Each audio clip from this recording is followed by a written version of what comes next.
নমস্কার বন্ধুরা। আজ আমি আমার গণিতের ক্লাস 5-এর 43 পাতা 2, 3, 4 এই অঙ্কগুলি করাবো। চলুন শুরু করা যাক।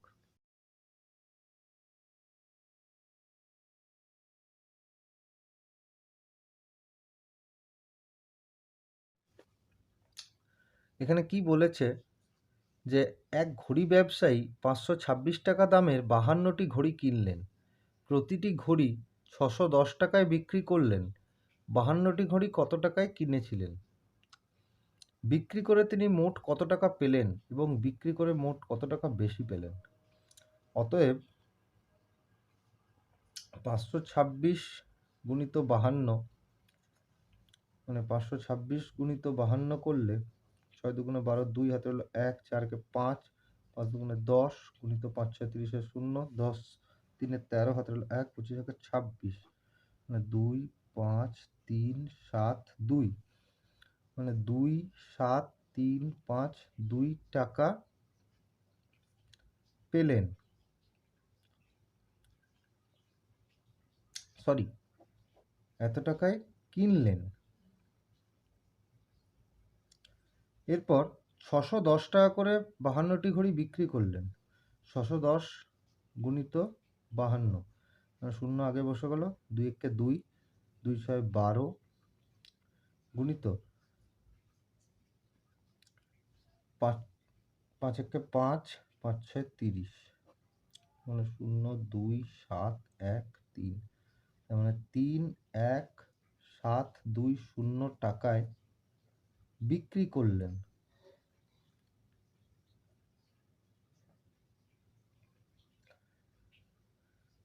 অতএব তিনি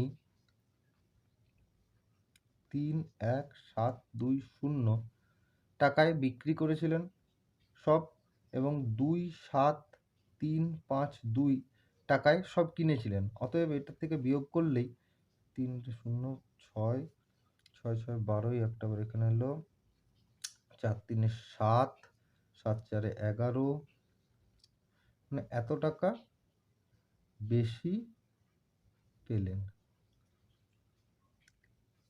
এখানে প্রতিটা কোশ্চেনেরই উত্তর পাওয়া গেল যে 52টি ঘড়ি কত টাকায় কিনলেন। 52টি ঘড়ি কিনলেন 27,352 টাকায় এবং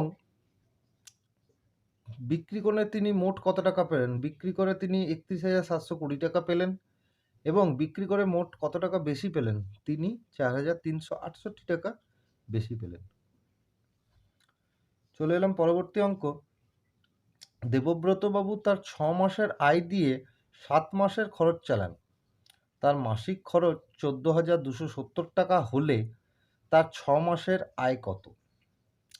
অতএব দেবব্রতবাবু তার 6 মাসের আয় দিয়ে 7 মাসের খরচ চালান। অতএব প্রথম কথাই হচ্ছে 6 মাসের আয় সমান 7 মাসের খরচ। অতএব 6 মাসে যে টাকাটা আয় করবে সেই টাকাটাই 7 মাসে খরচ করবে। অতএব 7 মাসের খরচ, 7 মাসের মোট খরচ সমান কত বেরোবে? তার মাসিক খরচ হচ্ছে 14,270 টাকা। অতএব মাসিক খরচ মানে প্রত্যেক মাসের খরচ 14,270 টাকা। অতএব 7 মাসের খরচ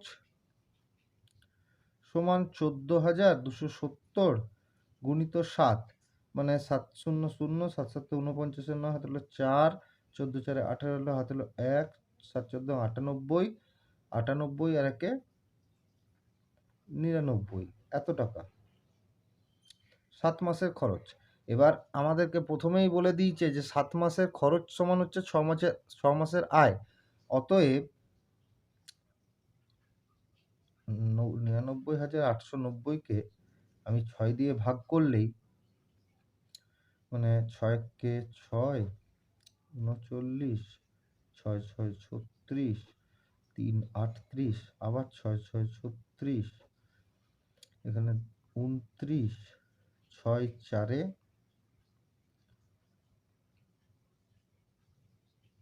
24 50, 6 8 48, এত টাকা। চলে এলাম পরবর্তী অঙ্ক। শ্যামলবাবু তার 8 মাসের আয় দিয়ে 9 মাসের খরচ চালান। তার মাসিক আয় 11,232 টাকা হলে 9 মাসের খরচ কত? অতএব এখানেও সেই একই অঙ্ক, 8 মাসের আয় দিয়ে 9 মাসের খরচ চালান, তার মানে তার মাসিক আয় দিয়ে দিয়েছে। অতএব মাসিক আয় 11,232 টাকা হলে 8 মাসের আয় কত? 11,232 গুণিত 8, মানে 8 দুগুণে 16, 6 হাতে হলো 1, 24 একে 25, হাতে হলো 2, 16 2 18, হাতে হলো 1, 88 আর 1 89, এত টাকা। আচ্ছা, 8 মাসের আয় মানেই তো 9 মাসের খরচ। আমাকে কি চেয়েছে? 9 মাসের খরচ। অতএব শ্যামলবাবুর 9 মাসের খরচ হলো 89,856 টাকা।